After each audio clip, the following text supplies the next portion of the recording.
Assalamualaikum warahmatullahi wabarakatuh.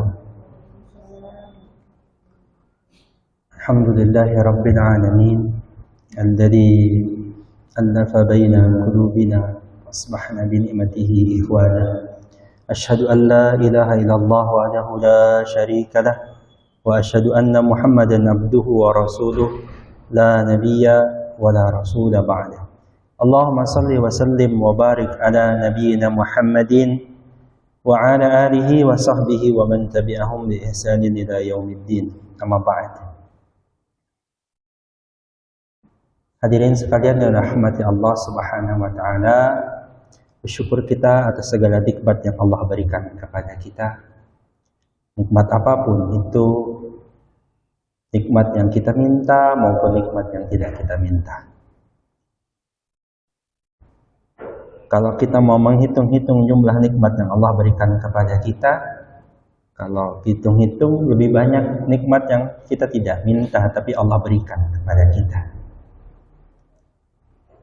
Cuma kita tuh sering melihat nikmat yang kita minta. Ya Allah, saya minta ini.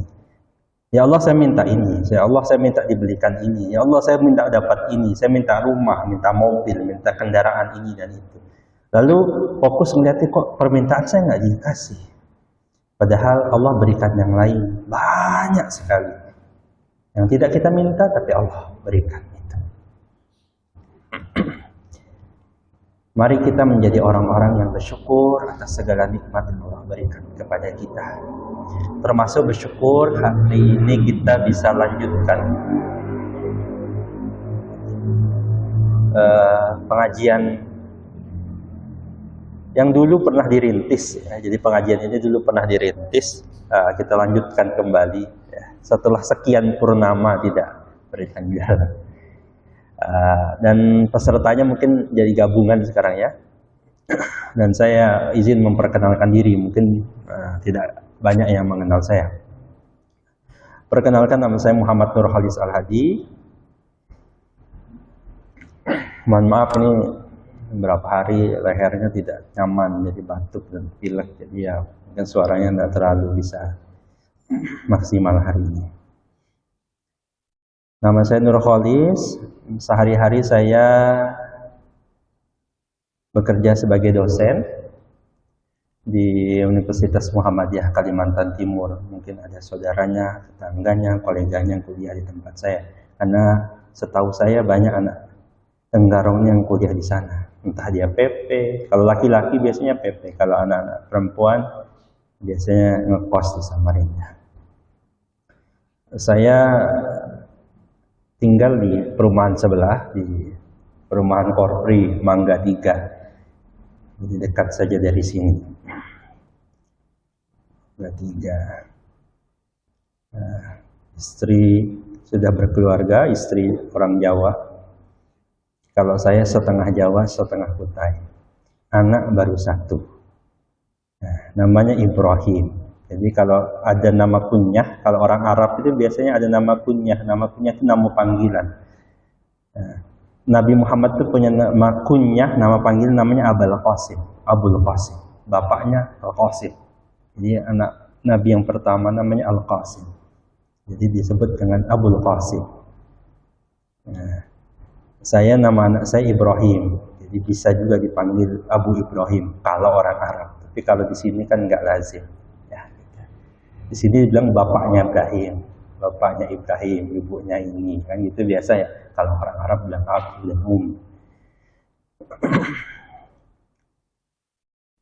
Nah, kira-kira begitu perkenalkan saya. Mudah-mudahan pengajian ini pengajian yang terus berjalan. Kita niatkan karena Allah. Niatkan belajar sama-sama, niatkan sebagai bagian dari kita mengisi kehausan dan kelaparan dari diri kita. Jadi kita itu sehari-hari lapar dan haus, tapi yang terasa itu lapar di perut dan haus di perut. Wah, itu kehausan terasa betul. Sehingga kita disuruh nggak disuruh akan minum, akan makan. Dan sehari bisa berkali-kali kita makan. Ada yang 2 kali, ada yang 3 kali, ada yang 4 kali, mungkin ada yang 5 kali. Makan, minum. Tapi yang mungkin agak tidak nampak rasanya itu adalah lapar yang berkaitan dengan ruh kita, dada kita. Padahal kalau makanan tuh mau masuk ke perut dia lewat dada dulu. Maka kalau orang mementingkan isi perut dibanding isi dadanya, maka tidak baik kesudahannya. Maka penting kita memang mengisi isi perut kita, tapi jangan pernah melupakan isi dada. Lalu bagaimana mengisi kelaparan dan kehausan ruh itu? Pertama dengan ibadah. Yang kedua dengan apa? Ya, salah satunya begini. Terus menuntut ilmu. Saya kan nggak sekolah, Pak. Saya sudah selesai setelah sekolah. Saya sudah kuliah. Saya itu ibu rumah tangga. Saya itu bahkan ada yang saya sudah sekolah, Pak. Saya kan setiap hari sekolah. Saya sudah jadi guru, Pak, mengajar sehari-hari. Jangan lupa tetap kata Nabi, menuntut ilmu itu kan fardhatun ala kulli muslim wa muslimatin. Itu wajib, mengindikasikan sebenarnya diri kita tuh memang butuh dikasih makan. Siapapun dia, hatta seorang ustadz pun dia perlu hadir untuk menuntut ilmu itu. Hadir untuk terus belajar menambah ilmu, karena ilmu itu tentu tidak terbatas. Apalagi kita ini dengan usia sekian itu ya, tidak banyak waktu yang bisa kita dapatkan untuk mendapatkan seluruh ilmu. Kalau orang bilang saya ahli di bidang ini, ya di bidang lain ya tidak. Saya, Bapak Ibu sekalian, itu kuliah ya. Coba sekolah saya ya, kalau sekolah formal saja, saya tuh SD TK setahun, SD 6 tahun, berarti 7 tahun, SMP 3 tahun, berarti 10 tahun, SMA 3 tahun. Saya dulu SD di Muhammadiyah, SMP saya di SMP 1, lalu saya SMA di SMA 3, SMA 3 Tenggarong, SMA 3 Unggulan, 10 tahun. Kuliah S1 saya 4,5 tahun. Berarti berapa? 14 tahun. Saya S2 2 tahun, 16 tahun. Saya S3 itu hampir 6 tahun, 20. Berapa? Salah tadi hitungnya. 6, 7, 13. 13 tambah 4, 17 tambah 6, 23 tahun. Sekian puluh tahun digunakan untuk belajar apa? Belajar, saya bidangnya hukum. Saya dosen Fakultas Hukum. Yang ngertinya hukum saja. Wah, sudah hebat, mudah sampai segini. Enggak. Kami dosen itu sebenarnya orang yang hati-hati sekali, malu. Kenapa? Saya ngajar di Fakultas Hukum. Di kelas saya mungkin, di kelas itu yang paling pintar saya, karena saya dosennya. Karena saya duluan belajar. Tapi ruangannya Pak, Bu, sebelah itu ada Fakultas Farmasi, sebelahnya Fakultas Psikologi, sebelah sana Fakultas Kedokteran. Saya pindah ke sebelah itu, duduk di kelas fakultas sebelah itu, saya jamin, saya yakin sekali, saya bisa jadi orang paling bodoh di kelas itu. Saya masuk Fakultas Farmasi sebelah, dosennya jelasin, nggak ngerti saya. Bisa jadi mahasiswa itu yang baru kuliah S1 itu lebih paham dibanding saya. Nggak ada sombong-sombongnya kita itu. Ngertinya ya bagian sedikit saja. Sedangkan ilmu yang Allah punya itu sangat tak terbatas. Yang diberikan kepada manusia itu terbatas. Yang terbatas itu saja kita jauh dari Tuhan Maha. Makanya kita niatkan agar nanti punya jawaban di hadapan Allah Subhanahu wa taala. Betulkah kalian sudah belajar? Sudah ya Allah. Kami ikhtiar untuk belajar. Ya kalau mungkin tidaklah dapat semuanya ilmunya sebanyak apa yang kita dapatkan, minimal kita punya jawaban di hadapan Allah. Ya Allah, dulu kami sudah ikhtiar ya Allah. Dulu ya Allah di satu hari di Ahad sore tanggal 28 Juli tahun 2024. Allah saksikan kami duduk bersama di majelis ilmu bersama, ini teman saya, ini teman saya. Salah satunya gunanya mengajak teman-teman itu ya, hadir ada orang sekeliling kita itu, kalau suami ajak istrinya, istri ajak suaminya, kenapa? Agar nanti bisa ditarik. Kalau kita bilang dulu saya rajin ke majelis taklim, ya Allah, siapa saksinya? Datangkan saksi. Ya Allah, itu dulu bersama kami. Yang dulu itu makanya. Itu yang pertama. Kita butuh saksi. Yang kedua, hadirin sekalian yang dirahmati Allah. Nanti di akhirat itu orang-orang beriman itu nanti akan ada level syafaat. Ada syafaat yang diberikan kepada orang-orang beriman. Tapi levelnya tidak sama dengan syafaat Nabi, ya tentu. Syafaatnya levelnya bagaimana? Ya orang-orang yang mengadu kepada Allah. Ya Allah, itu kok masuk neraka? Itu dulu barang kami, ya Allah. Selamatkan dia, ya Allah. Meminta kepada Allah untuk dulu orangnya, tetangganya, keluarganya, orang-orang yang dulu dikenalnya, duduk bersamanya di pengajian itu. Ingat. Makanya sekarang ingat. Kalau dalam majelis itu kenal ini, kenal ini. Begitu juga saya memperkenalkan diri agar nanti jamaah saya di mana saja, kalau nanti ketemu di akhirat kita saling menolong. Kalau saya ada nanti dalam kondisi yang tidak baik, sampaikan nanti di hadapan Allah Subhanahu wa taala, ya Allah, dulu kami bersama beliau, bersama dia, ya Allah, dulu kami sama-sama menuntut ilmu, ya Allah. Ya mudah-mudahan Allah jadikan kita orang-orang yang berkumpul di dunia dalam keadaan baik, dan nanti kumpul lagi di akhirat dalam keadaan yang baik. Amin ya rabbal alamin. Nah, baik, kita mulakan ya. Ini karena ini serial ya, pandangan hidup Islam. Kita akan memulai pelan-pelan. Saya ingin mengingatkan dulu lah.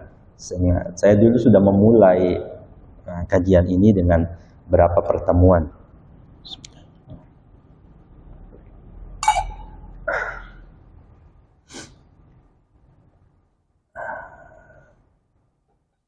Oke. Bapak Ibu yang dirahmati Allah Subhanahu wa taala, apa yang saya maksud dengan serial pandangan Islam adalah bahwa seorang muslim yang betul-betul muslim, tahu betul mengilmui agamanya, itu akan berperilaku, bertindak, berlaku, berpikir, berkata, berbuat, apapun itu sesuai dengan apa yang diajarkan oleh Islam. Kenapa ini penting ditekankan? Karena nanti kita temukan ada orang yang mengaku dirinya Islam, tapi tidak berbuat dengan akhlak yang Islam, cara pandang yang Islam, berpikir dengan cara yang Islam. Semuanya itu bisa jadi tidak wujud, tidak lahir dari seseorang itu. Kenapa? Bisa jadi ada masalah. Salah satunya masalah ilmunya. Kalau kita beli makan, seorang muslim itu yang terpikir olehnya adalah apakah makanan ini harganya berapa, ini berapa, iya, ini berapa, ini enak apa enggak. Tapi apakah selesai di situ? Ternyata seorang muslim akan berpikir bukannya pikiran dunia, tapi jangan pikiran di akhirat. Halalnya, depan ada kacang, ya, depan itu kan ada kacang, ada air. Saya air doang tuh, kacang nggak ada. Ya, gitulah. Resiko jadi pemateri. Peserta boleh ngantuk, peserta boleh ngelamun. Tapi pemateri nggak boleh ngantuk, nggak boleh ngelamun. Peserta bisa sambil makan kacang, pematerinya enggak gitu. Jadi nggak enak tuh materi sebenarnya. Ya. Itu sama panitia udah dihalalin ya, gitu. Nah, silahkan lah. Ya, nggak perlu disisahkan saya. Nah, seorang yang berpikiran sebagai seorang muslim, dia juga akan berpikir ini halal atau tidak. Bukan sekedar enak apa enggak. Ketika ada makanan atau kuliner lagi rame di Tenggarong, misalnya gitu, ada orang jualan ini, dirame di sini. Sebagai seorang muslim, jangan hanya masalah apakah dia itu enak, murah, sebagainya. Tapi juga terpikir oleh kita, apakah dia halal? Karena banyak kita temukan, mohon maaf, ada yang suka rame-ramean, anak muda sekarang tuh misalnya suka Jepang, Korea, atau lagi tren dia suka, pokoknya ada makanan yang suka Korea, dia apa aja makanan Korea dia, dia kejar tuh.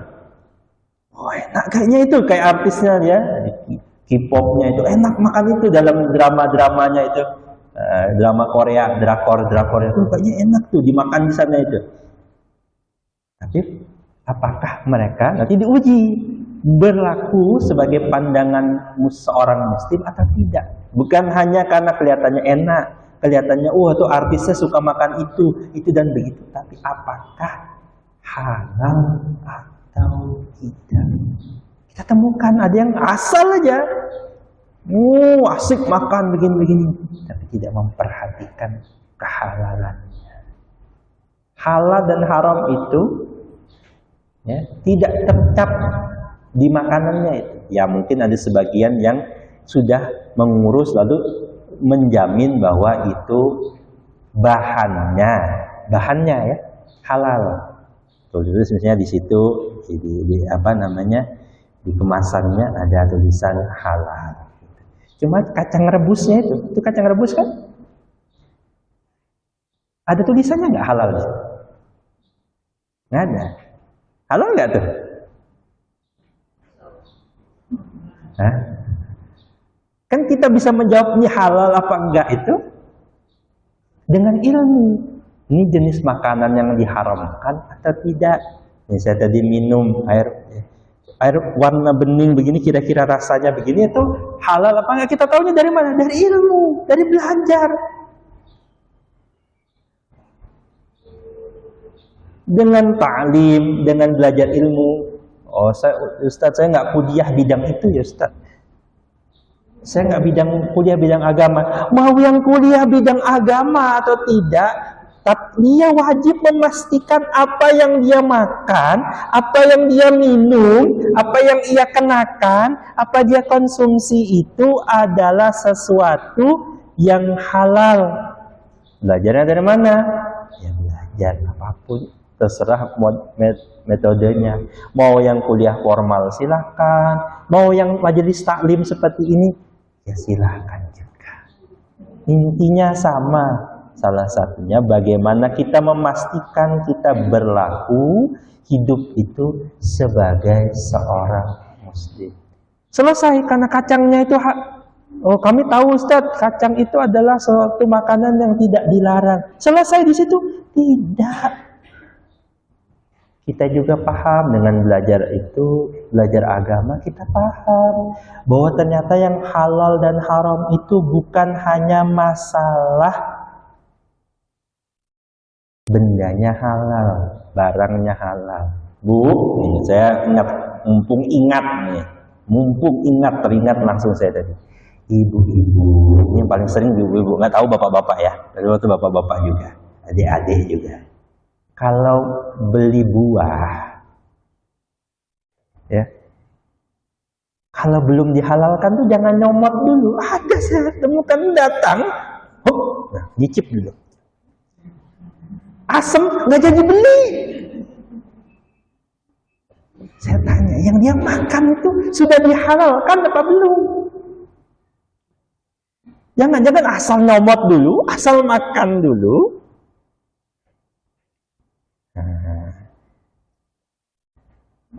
Biasanya juga gitu, Ustaz. Apakah yang terbiasa itu membuat itu jadi halal?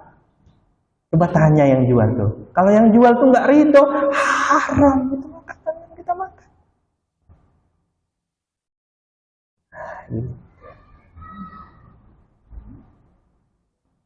Halal karena zatnya halal, halal pula karena cara mendapatkannya dengan cara yang halal.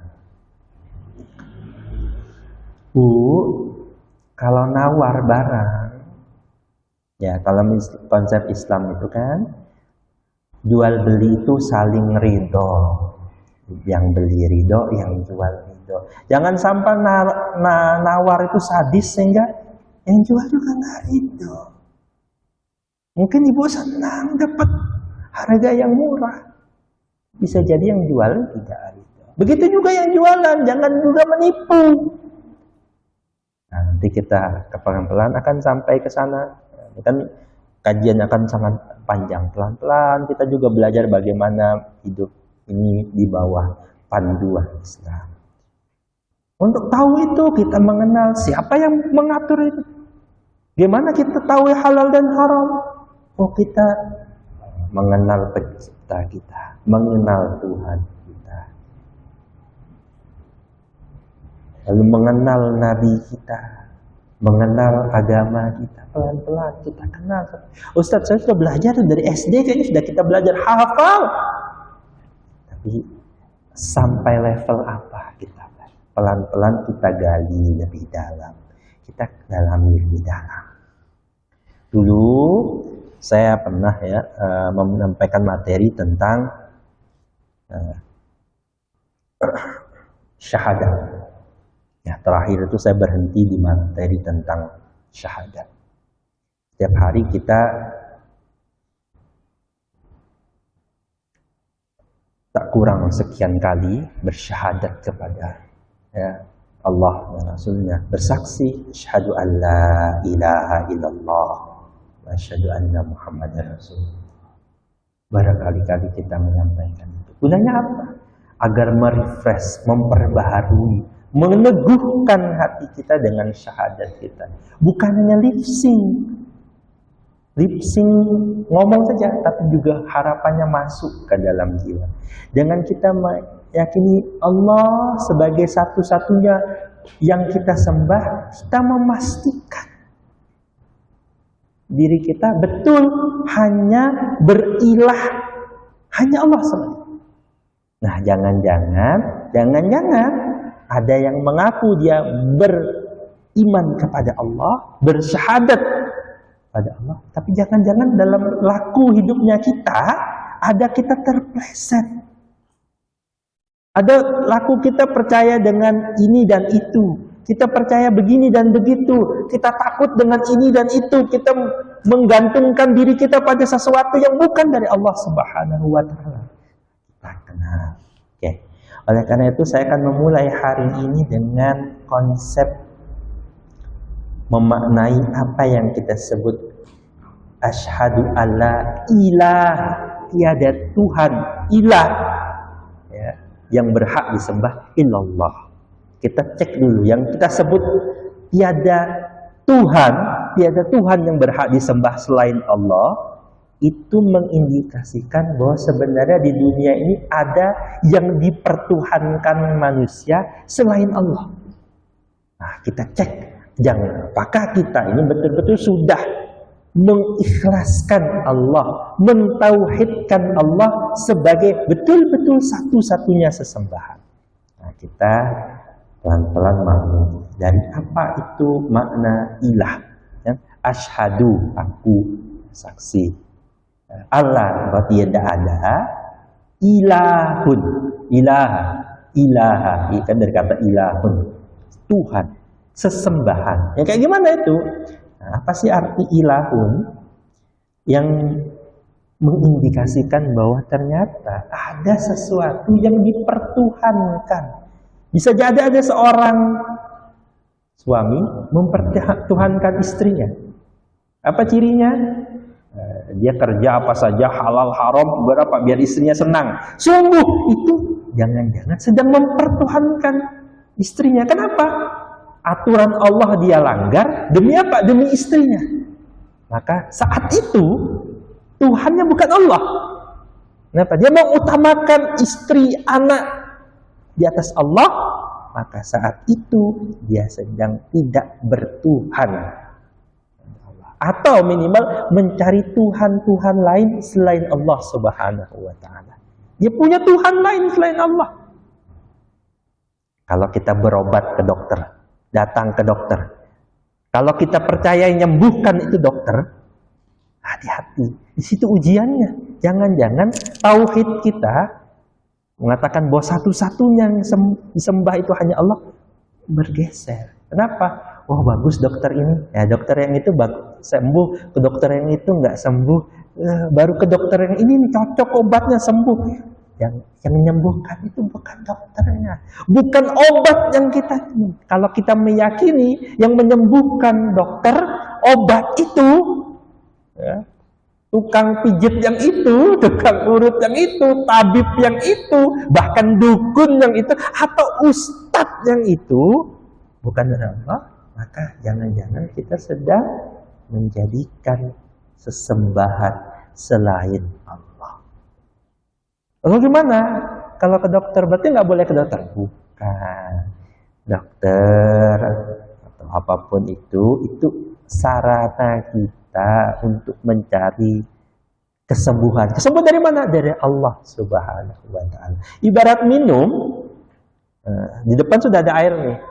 Kita ikhtiar untuk bisa minum, kita ambil airnya, kita minum. Bismillahirrahmanirrahim. Itu kacang rebus, dipelototin aja, kagak masuk ke mulut, nggak akan terasa. Nah, sama ke dokter yang lain, sama kayak ngambil tuh kacang. Sama-sama sungkan kan, ini nggak enak ngambil. Misalnya gitu ya. Kalau nggak diambil ya nggak itu, tapi sarana. Tapi apakah yang memberikan rezeki kacang atau apapun yang kita makan, minuman yang keminum itu dari panitia? Bukan, dari Allah. Saya selalu mencontohkan tuh anak saya. Anak saya itu pernah suatu ketika datang ke, dulu kami pernah tinggal di Solo, ya, ada angkringan namanya kalau situ kan, tempat makan gitulah ya. Nah anak saya itu salah satu itu suka makan sate ya. Satenya itu berisi telur puyuh. Kalau di situ tuh telur puyuh ditusuk dalam bentuk sate gitu, ada 4 biji atau ada pentol lah gitu ya, makanan gitu. Nah suatu ketika tuh ada yang dia suka sekali. Nah dari berapa, kan sudah di tangan nih, pentol sudah di tangan, tinggal berapa biji sudah dimakan, tinggal 1 nih. Kalau kita meyakini bahwa nah ini punya kita, sudah kita beli, melupakan Allah, bisa kejadian yang sudah di tangan itu belum tentu pun rezeki kita. Yang memberi rezeki kita Allah. Anak saya tuh pentol sudah di tangan, terakhir jatuh ke tanah. Padahal sudah di tangan tadinya, sudah punya uang untuk membayarnya. Kalau Allah takdirkan enggak kemakan, enggak kemakan. Kalau Allah takdirkan dia makan, termakan. Bukan karena harta kita, bukan karena uang kita, bukan karena kemampuan kita ngambil dan sebagainya. Semuanya itu hanya ikhtiar Allah yang menentukan apakah termakan atau tidak. Biidznillah gitu. Ya. Nah, jadi kita belajar tentang makna ilah ini sampai saya maksimal 1 jam ya. Tadi saya mulai jam berapa ya? Agak lupa. Oke. Yang pertama yang disebut dengan alih ilahun itu berangkat dari kata aliha. Aliha itu yang menenteramkan. Dalam surah Al-A'raf, A'udzubillahi minasyaitonirrajim. Bismillahirrahmanirrahim. Wajawazna bi bani Israil al-bahra fa'ataw ala qaumi yaqufuna ala asnamin lahum. Qalu ya Musa ij'al lana ilahan kama lahum alihah. Qala innakum qaumun tajhalun. Dalam ayat ini Nabi ceritakan tentang kaumnya Nabi Musa. Dan kami seberangkan Bani Israel ke seberang lautan itu ketika nyebrangin Laut Merah, ya, membelah lautan itu. Maka setelah mereka sampai pada satu kaum yang tetap menyembah berhala mereka melihat ada kaum yang menyembah berhala. Bani Israel itu ngomong ke Nabi Musa, Musa, buatkan kami sebuah Tuhan sebagaimana mereka mempunyai Tuhan-Tuhan itu. Nabi Musa melihat, sesungguhnya kamu inilah kaum yang tidak mengetahui. Ayat ini ingin menekankan sebenarnya manusia itu butuh Tuhan, butuh naungan. Nah, ada yang bernaung dengan hartanya. Nah, jangan-jangan kita mencoba menuhankan dengan harta. Cirinya apa? Kalau uang banyak dia tenang, uang sedikit mulai. Kalau dia menuhankan, mohon maaf, menuhankan suami, ada dengan ada suaminya, mohon maaf kalau sebenarnya Allah panggil suaminya, dia tidak tenang, hati-hati. Ini ujian. Jangan-jangan kita menuhankan. Dalam surah yang lain, A'udzubillahi minasyaitonir rajim. Innal ladzina la yarjuna liqa'ana wa radu bil hayatid dunya wa ma'annu biha walladzina hum an ayatina ghafilun. Sesungguhnya orang-orang yang tidak mengharapkan, tidak percaya pertemuan dengan Allah dan merasa puas dengan kehidupan dunia serta merasa tentram, merasa aman, senang, nyaman dengan kehidupan dunia itu, dan orang-orang yang melalaikan ayat kami itu disebut orang-orang yang ghafilun, orang-orang yang lalai. Nah, hadirin yang dirahmati Allah Subhanahu wa taala, makna ilah yang pertama dikaitkan dengan kata aliha yang menenteramkan itu membuat seseorang itu bisa jadi mencari sesuatu selain Allah untuk menenteramkannya. Nah, ini ujian buat kita. Kalau ada yang membuat kita nyaman dan sebagainya, nanti Allah akan uji. Bisa jadi yang membuat kita nyaman itu Allah tarik sedikit, Allah ambil sedikit. Itu ujian kepada kita. Nanti dari situ kita lihat apakah kita menuhankan Allah, tentram dengan Allah atau dengan itu.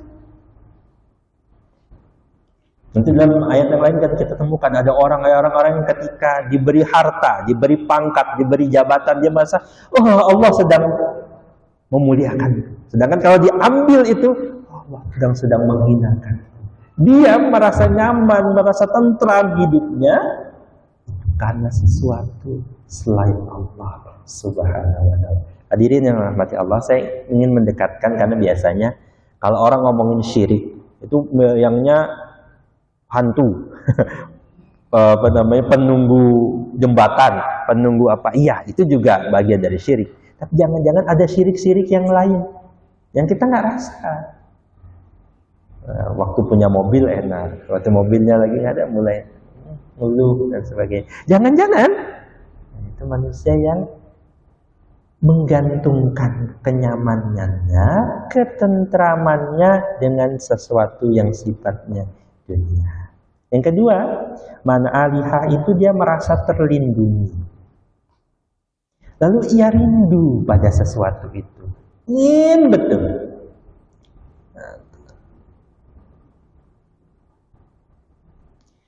Kata orang-orang yang menyembah berhala itu dulu, mereka katakan dengan sangat lantang, qalu na'budu asnaman fanadhallu laha 'akifin. Mereka menjawab, kami menyembah berhala-berhala dan kami senantiasa tekun menyembahnya. Mereka pantang betul. Sekali lagi saya ada rekamannya di YouTube saya. Ini videonya saya rekam biar kalau yang nggak datang, karena ini serial ya, jadi ada urutannya yang mungkin ingin diingat pelajaran-pelajaran sebelumnya atau pertemuan-pertemuan sebelumnya, materi sebelumnya itu ada. Dulu saya pernah menyampaikan tentang berhala. Kalau Ustadz Salib itu bilangnya berhala kupu-kupu. Hadirin, kenapa disebut berhala kupu-kupu itu maksudnya begini, Kak. Banyak orang menganggap berhala itu adalah patung. Berhala itu adalah suatu hal yang kayak dukun dan sebagainya lah, menyembah yang itu. Orang-orang yang sangat tradisional, orang kampung, ya pelosok begitulah. Nah, itu ada. Sampai sekarang ada yang menyembah yang begitu. Tapi berhala itu ya, buat sebagian orang itu kan seperti ulat. Nah, kita tahu tuh, nggak mau dekat-dekat. Tapi ternyata kalau kita belajar biologi, ulat itu kan ada yang nanti jadi kepompong. Habis berubah dari kepompong dia berubah jadi, salah satunya kan ada yang kalau dia kupu-kupu dia kan berubah jadi kupu-kupu. Mohon maaf, ada yang dulu kelihatannya mungkin seperti ular. Kita hindari, jijik kita dekat dia. Tapi ada berhala-berhala yang berubah. Jadi apa? Jadi kupu-kupu. Jadi kita temukan. Apa itu? Tuhan-Tuhan ya. Nanti kita lihat dalam makna Tuhan itu. Tuhan-Tuhan yang tidak disadari, disembah. Apa itu? Bisa jadi artis.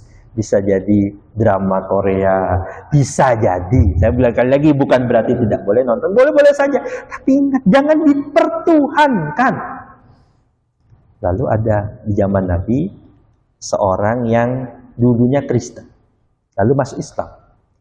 Ya, lalu Nabi menyampaikan tentang orang-orang Kristen yang mempertuhankan pendeta-pendeta mereka. Kata orang sahabat itu yang baru masuk Islam, wahai Nabi, kami tidak mempertuhankan pendeta-pendeta itu. Kami tidak menyembahnya.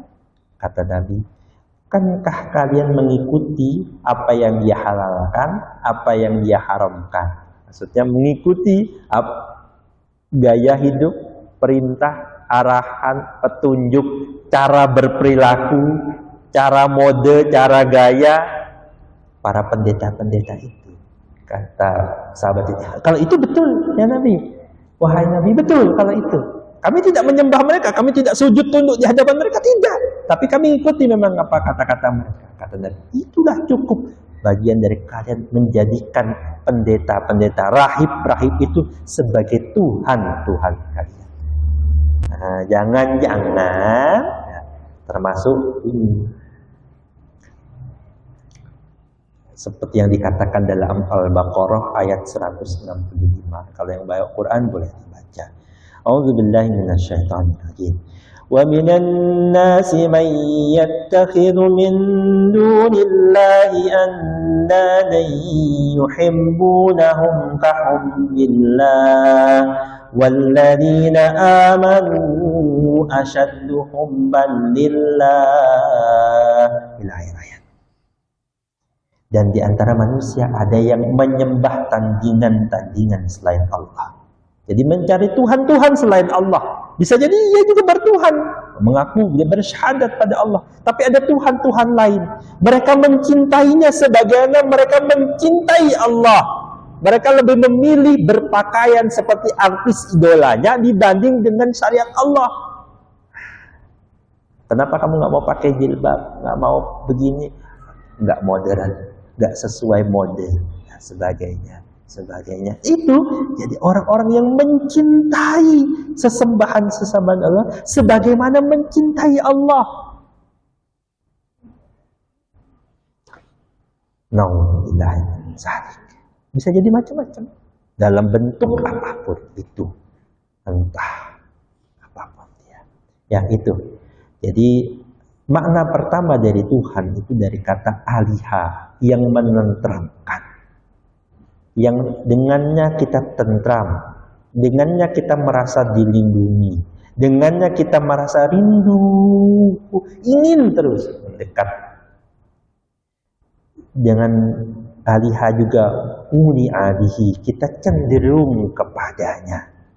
Sadar tidak sadar, kita akan abadahu, mengabdi kepadanya. Masalahnya, kalau ilahnya itu, Tuhannya Allah, aman hidup kita. Sesuai dengan perkataan kita, asyhadu alla ilaha illallah. Masalahnya, bisa jadi yang disebut ilah itu kan, maka kita temukan ada orang-orang yang tentram dengan dunianya, ada orang-orang tentram dengan hartanya, rumahnya, tentram dengan jabatannya, tentram dengan kawan-kawannya.